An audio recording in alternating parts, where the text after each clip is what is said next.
Hello everybody, CVH here, and in today's video we're going to be continuing to look at the cards in Return to Clockwork City, the most recent Elder Scrolls Legends expansion that's just coming out on November 30th. In the first part we did Strength, and in this video we're going to be reviewing all of the Intelligence cards the expansion has to offer, all 8 of them. Intelligence is one of my favorite, actually it is my favorite attribute and is my favorite color blue in most games. I typically enjoy the card design, so let's look at some cards and see if it can hold up to my expectations. First off, we have Scroll Seeker, a 1 Magicka 1/2 with Ward and Treasure Hunt, 2 actions. Then you get +1, +0. So again, Treasure Hunt works to where you draw each of the listed treasures at some point, and if you are able to do so, you will receive a one-time bonus. Treasures can only be found on your turn, as you can see. So if you play this card and then the next 2 draw steps, you're able to get 2 actions.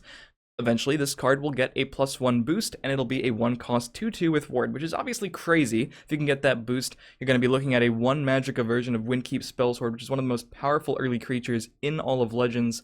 But even without that, it's a 1-cost 1/2 with Ward. That's really not that bad. The only struggle here is thinking about where you might want to play this card. Sorcerer seems like a decent option. You could use this as a very cheap ward along with High King Emmerich, but we already have Iliac Sorcerer for that, which is a little bit more aggressively statted because if the ward is gone, you'll get the attack buff, and mid-range sorcerers don't typically play that many actions. You could maybe use this as some early game defense and Control Mage or something. I do like the 2 health on this card, and I think if you play a deck that's able to consistently get that many actions, it could be pretty powerful. In Arena, obviously a reasonable 1-drop can help you just trade a couple times before it gets taken down by something. I'm not exactly sure where this will see play, but I do think it's a pretty solid 1-drop. Next up, we have Arcaneum Librarian, a 2 Magicka 0/2 Orc with gains +1/+0 when you draw a card during your turn. So first, I'd like to take a minute and just talk about this card as an Orc.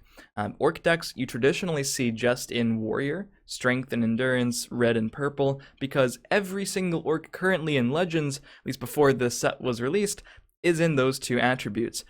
You might remember, like about a year ago, I started experimenting with PDMD with a Crusader Orc list, but shocker, that did not stick around in the meta for too long. You could actually make it mono red, or you could dip into other colors, because Orcs really only use mostly strength cards.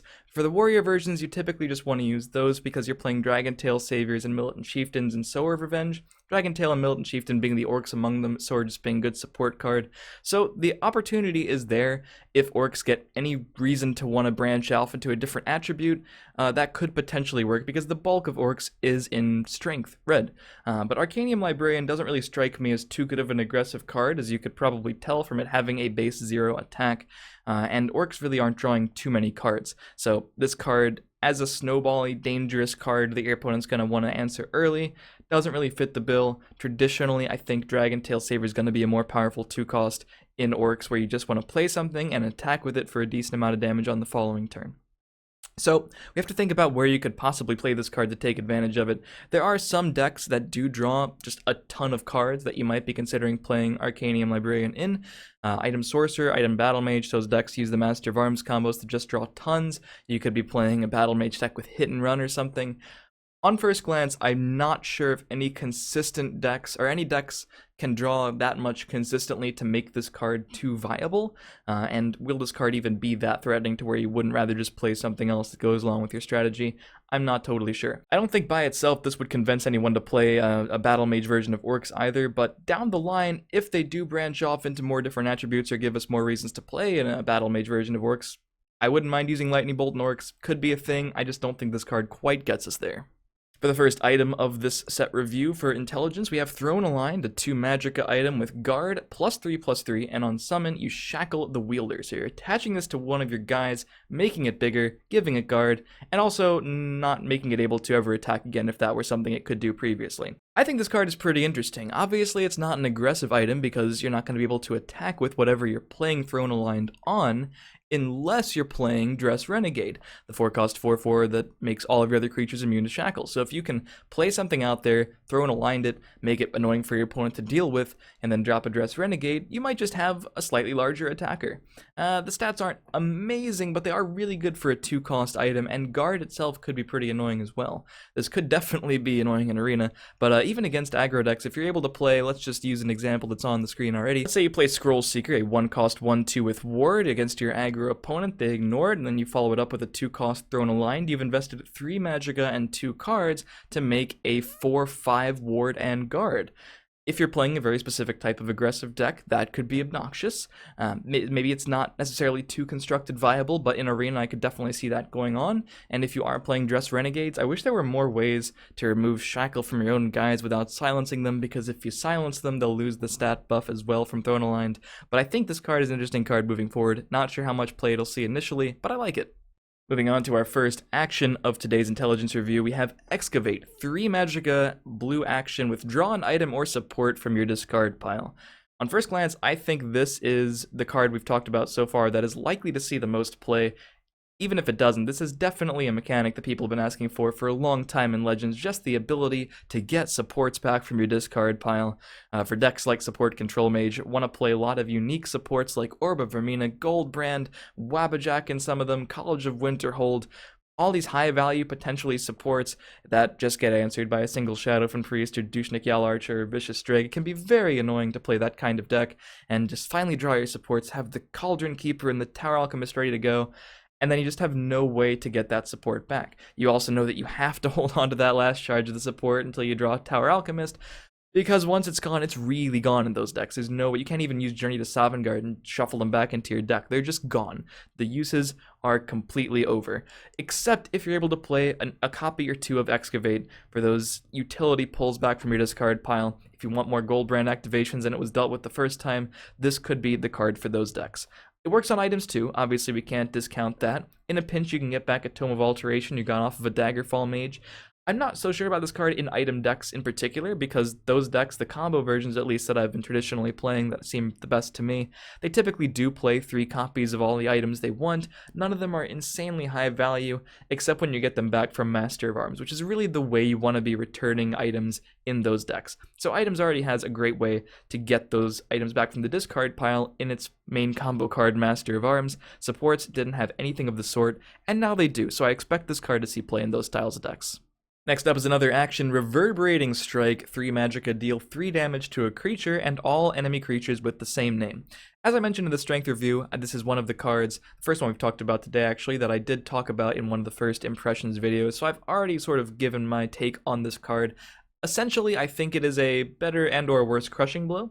Really depends on the meta at that point. In 50-card decks, I don't see this card being too much better than Crushing Blow too much. Obviously, whenever you're targeting a creature, it's better. It's objectively going to be better than Crushing Blow, because at least there's that chance that you can damage 2 things. The major downside of this card is, of course, that you can't go face with it. Crushing Blow can go face, which adds a lot of reach to not only aggressive decks and mid-range decks, but control decks as well when they're just trying to get that final push. So the jury is still out for me on whether or not the added utility of damaging multiple things occasionally is going to be better or worse.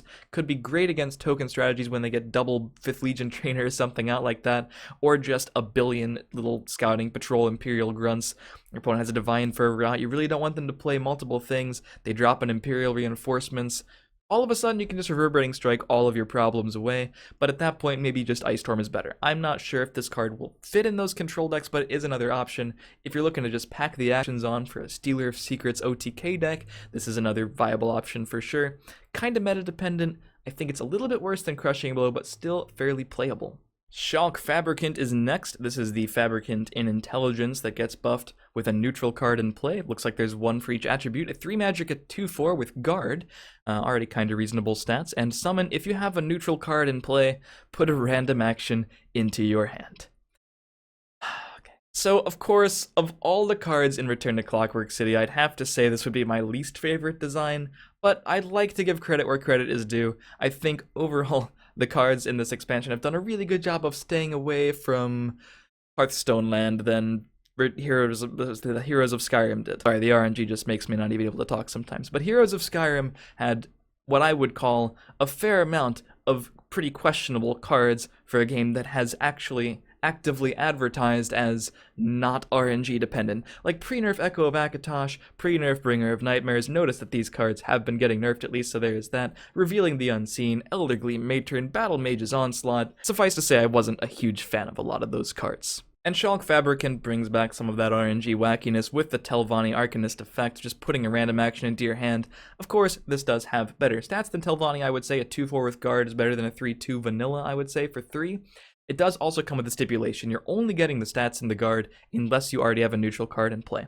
And I'm not really seeing a whole lot of great neutral decks right off the gate with this expansion, so I'm not super worried about this card. I definitely don't think this has any chance of being as oppressive as a pre-nerf Echo of Akatosh or Bringer of Nightmares. No concern there. Also, this does not impact the board quite as much as those two cards, not like a billion keywords or a random creature popping out of nowhere. This is just a random action into your hand. I would only be upset about this card to the extent that I would be upset if Telvanni Arcanist just found its way to being playable all of a sudden, but I don't think this is unplayable. We just talked a little bit about the support Control Mage decks, which happen to run a lot of 1-of supports, and a lot of those supports happen to be neutral. The Orb, the Gold Brand, and I guess you could play a Mundastone or something like that. There are other options out there as well. You could be playing neutral cards like Vicious Dragon and stuff like that as well on the board, and who knows what other options this set could give it. But Shulk Fabricant, if you're able to just have one of those supports on the board, you can plop this down as a little cheap guard and get a random action to your hand. Probably unnecessary, right? Probably not really something the deck wants to make space for, but I do think potentially this is not strictly unplayable. It'll probably impact a couple arena games. Not overly stoked about it, but it probably will. I'll probably lose to a Unstoppable Rage or a Dawn's Wrath off of Shulk Fabricant at least once. Overall, it's toned down, it's tame. Not a huge fan of the direction of the card. Would have liked to see a cooler effect. Would have been nice to see it do something else, but I'm okay with the card. Next up is Memory Wraith, one of the most talked about cards from Return to Clockwork City. Very polarizing opinions depending on who you ask. Again, I talked about this very in-depth in one of the first impressions videos, and how I wasn't quite sold on this card compared to many other people. I definitely want to just say I don't think it's OP. The effect is huge. The effect is straight up banishing your opponent's entire discard pile, just straight up removed from the game. No more Soul Tears, no more Master of Arms, unless, of course, they put things into the discard pile after you play Memory Wraith, so this card does have a little bit of workaround there. You have to time it at the exact right time. Basically, I don't see this card being OP because of the sheer amount of decks that utilize the discard pile. It's very powerful against Item Sorcerer and Item Battle Mage. Trust me, I do not want to be playing against that one guy playing Memory Wraith while I'm playing one of those decks. But we were talking a little bit about how Return to Clockwork City might need to introduce more discard pile shenanigans for this card to really be at peak efficiency, and I don't really see any of that. So basically, you're affecting the item decks, Journey to Sovngarde decks, which is kind of splashed into Rage Archer at this point and splashed into item decks, and the big one people want to stop is Ram Scout. But really, Ram Scout doesn't even use too many copies of Skeletal Dragon anymore. Basically just the Soul Tears that you're preventing. So if you're playing this in Control Mage, can you just risk having a really bad 5-cost 5/5? People are like, Tusk Bristleback is really close to being playable, but I'm like, it's really not, you know? Cave Bear would be playable if Tusk Bristleback was close, and even that's not there. So you will be having a Tusk Bristleback in your deck in the vast majority of matchups. Is that actually worth it? Is it really going to flip the Scout matchup on its head for Control Mage? I don't think so. Even if you straight up played a card that said your opponent can't activate Soul Tear the remainder of the game, I don't think that automatically means you win. Far from it, as a matter of fact. Maybe in a curve deck, people say, but then if you're playing a curve deck, you could just play a very pressuring 5-cost in a mid-range blue shell, and those mid-range blue shells do very well against Ram Scout anyway. You could play this on turn 5, which is when you'd want to play it in a curve deck. That's exactly what curving out is, your 5-cost on 5. But how many games has Ram Scout won where they had to play Soul Tear on turn 6 anyway? Not entirely sure. So the curve decks already beat the discard pile-centric decks of the current meta, and the control decks, they would like this card against Soul Tear, but it's really not enough to change the matchup, so it's probably not worth making the deck slightly worse in all of the other matchups. A sideboard card for a game without sideboards, but potentially a powerful card to think about in the future, depending on what discard pile mechanics and strategies get printed. I'm not writing this card off, I just don't necessarily think it's worth it right now, but while I don't think it's great now, I think it could just be crazy in a future meta, depending on what gets released. And finally, we have Laaneth, the 9 Magicka 6/6 Dark Elf that was revealed pretty early on with Summon. Draw a card of your choice from your deck. And of course, it's a unique legendary. This is the Intelligence unique legendary, so you can only play one of them in your deck. I'm all over this card, honestly. I think this card is fantastic. I love the way the premium looks. Of course, there's the alternate art as well if you've pre-ordered Return to Clockwork City. And this is really the first to search your deck for any card and put it in your hand. That's really crazy, especially considering the high impact of many of the other unique legendaries in the game and many spells, or actions rather, that you would only really want to play one of, or other creatures that you would only want to play one of, not only helping your unique legendaries get more consistency for the situation, but also your tech cards.